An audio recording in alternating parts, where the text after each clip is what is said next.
dipilih sama ketua kelasnya. Ya. Sebelum kita mulai pembelajaran hari ini, marilah kita berdoa. Berdoa mulai. Itu aja. Ada yang tidak masuk atau tidak hadir pada hari ini? Banyak. Siapa aja yang tidak nih? Bukan, tadi itu berangkat sekolah, tapi tidak masuk ke kelas. Yang tidak hadir sama sekali dari tadi pagi. Komplit banget. Tidak ada, masuk semua. Sebelum mulai pembelajaran, gimana nih bagaimana perasaan kalian pada saat ini? Lagi senang, sedih, kecewa, atau lagi galau? Nah, semua, sehat semua? Alhamdulillah. Kemarin, sebelum pertemuan hari ini, udah mempelajari tentang apa? Skripsi. Sekarang memulai materi baru, memulai tes cerita fantasi. Ibu belum perkenalan ya? Atau udah ada yang kenal sama ibu? Oke, perkenalan dulu ya. Perkenalkan, nama ibu Nadifa Hastayunanti dari Prodi S1 Pendidikan Bahasa dan Sastra Indonesia, Universitas Medan. Salam kenal semuanya. Alamat rumah ibu di Purbalingga. Ada yang ingin ditanyakan? Kenapa? Karena lagi pembelajaran manggilnya ibu. Kalau udah di luar boleh panggil bapak atau kakak. Ada yang ingin ditanyakan lagi? Oke. Lanjut ke pembelajaran ya. Mengenai teks cerita fantasi. Sebelumnya kalian udah pernah dengar belum nih tentang cerita fantasi itu apa? Cerita tidak nyata. Terus ada lagi nggak yang mau berpendapat? Cerita hayalan. Terus ada lagi? Cerita fiksi, bisa ya? Yeah.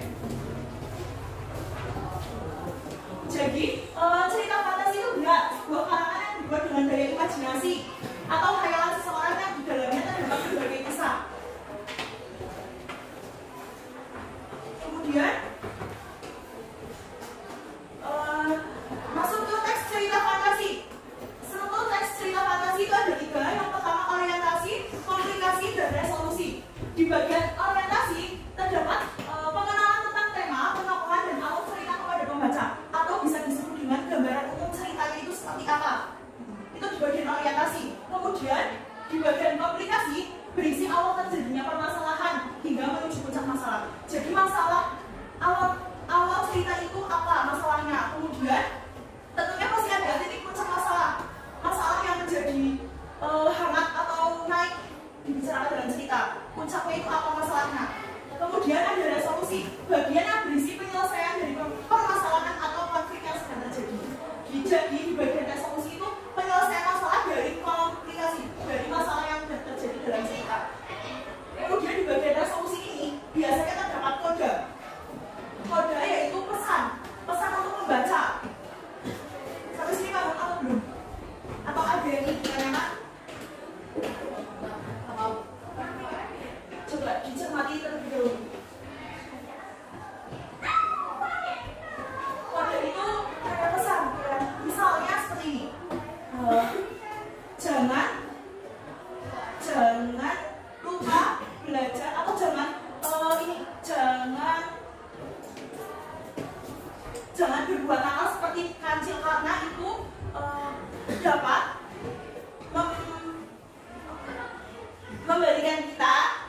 memberikan kita sebuah masalah gitu. Nanti kita kasih contoh cerita fantasinya. Kemudian contoh cerita fantasinya itu ada Dunia Anak karya Selin Gaisani, kemudian Aku Bukan Patung karya Lestarika, kemudian ada Dunia Manisan, ada Mesin Waktu, Lemari Ajaib, dan Keluarga Penyihir. Dari contoh cerita fantasi ini atau apakah ada yang sudah pernah membaca? Kalian sudah pernah membaca cerita fantasi belum? Apa contohnya? Ada bisa ngasih contoh?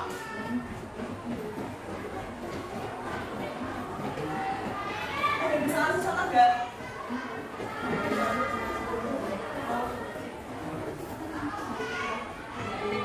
Apa mas? Doraemon. Ya bisa masuk ke cerita fantasi. Seperti hayalan, seperti dongeng. Tetapi kalau dongeng itu kan cerita rakyat. Seperti kayak lebih dari ya pada zaman dulu yang pernah di TV itu ya. Nah, berikan contoh cerita fantasi melalui video. Seorang pemuda miskin bernama Mandra di kerajaan Kalisandra. Pemuda yang sangat berani dan bekerja keras, tapi dia tidak mendapatkan cukup uang untuk hidup.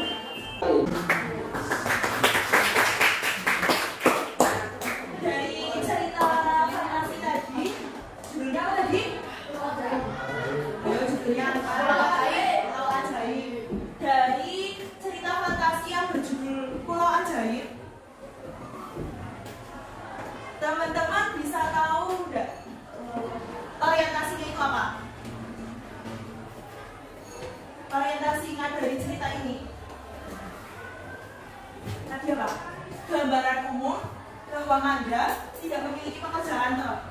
Nah, tidak memiliki pekerjaan, kemudian Mandra pergi ke sebuah pulau dengan naik kapal. Kemudian masalahnya apa yang dihadapi Mandra? Pertama miskin, kemudian dihadapi apa itu? Terus tadi ada itu toh apa? Yang tadi hewan yang ingin memakan Mandra. Kemudian Mandra naik ke atas pohon. Kemudian tadi masalahnya mau dikejar sama binatang. Kemudian lari pergi ke pulau selanjutnya. Terus ya, masalahnya ingin mengambil tadi yang pernah pakai kakak. Terus akhirnya naik dibunuh. Lalu pergi lagi bertemu dengan manusia tanpa tangan. Aku tadi kan nah, terus bertemu dengan manusia tanpa tangan atau manusia yang sempurna ya. Kemudian mengambil apa? Teko. Kemudian berbagi ke kecil. Mengambil. Terus terakhir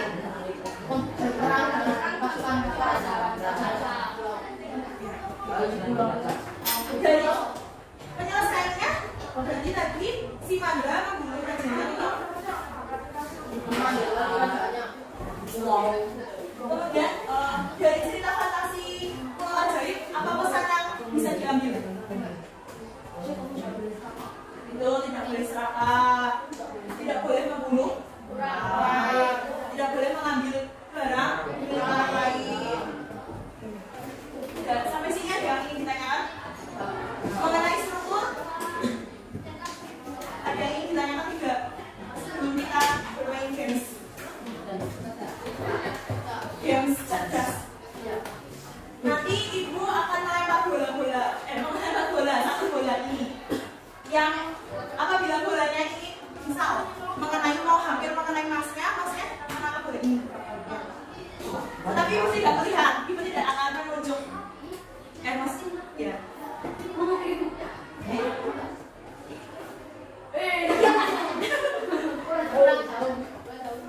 Ya. Siapa yang menang? Ya, boleh maju. Ya. Namanya siapa mas? Dimas. Boleh mengambil ini. Ya, udah.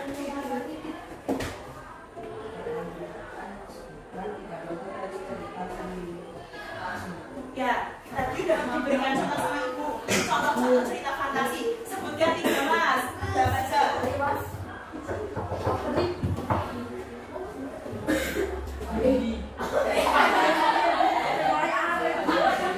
Jangan goda sama temannya. Siapa tahu temannya salah. Ini juga mas. Nah, baca. Dari tadi video juga boleh. Ya.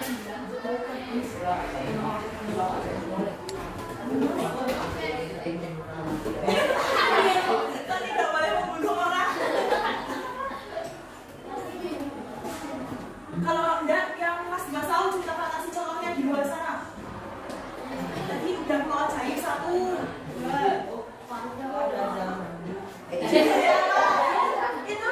Itu kan serialnya, nama programnya.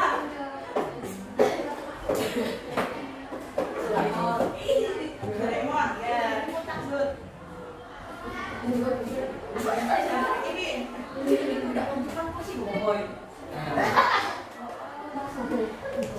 Ayo enggak?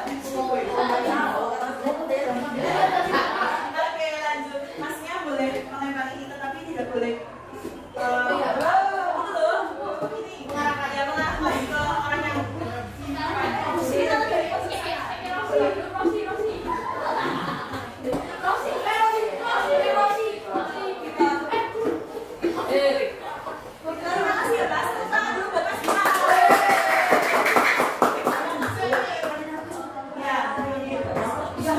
Ya,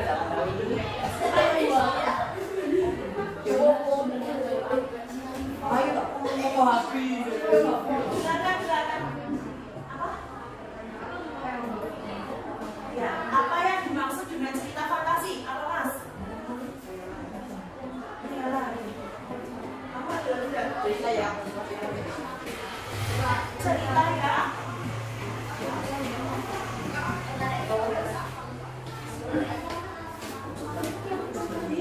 Cerita yang tidak asli, benar atau tidak? Cerita yang fiksi, betul atau tidak? Berkhayal ya? Cerita yang khayal, betul tidak? Tepuk tangan beras. Satu kali ya. Boleh? Dari pojok sana. Terserah Mas.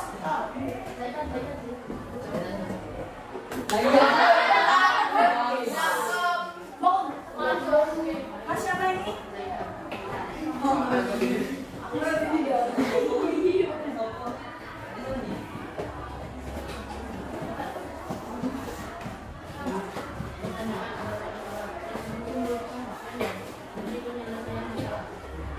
Menurut Mas Saidan betul atau salah? Mantap. Jangan mendengar. Semangat semuanya. Nah. Dihitung ya kalau yang bisa suruh salah.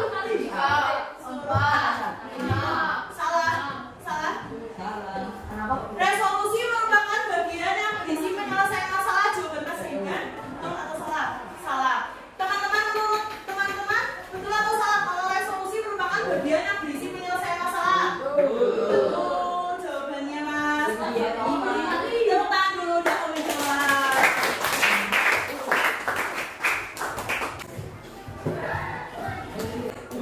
Ada dopitan. Yang mana? Yang depan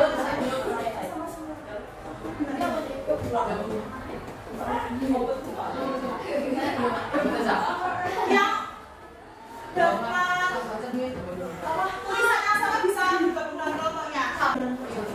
Lembaga jabatan serta dibaca perintahnya, kemudian diidentifikasi struktur dan dikerjakan. Buat tugas di rumah, tetapi tetap berkelompok ya mengerjakannya. Jangan satu orang saja. Komunikasi itu apa? Apa? Masalah. Terus apa tadi? Masalahnya. Bagian yang berisi masalah.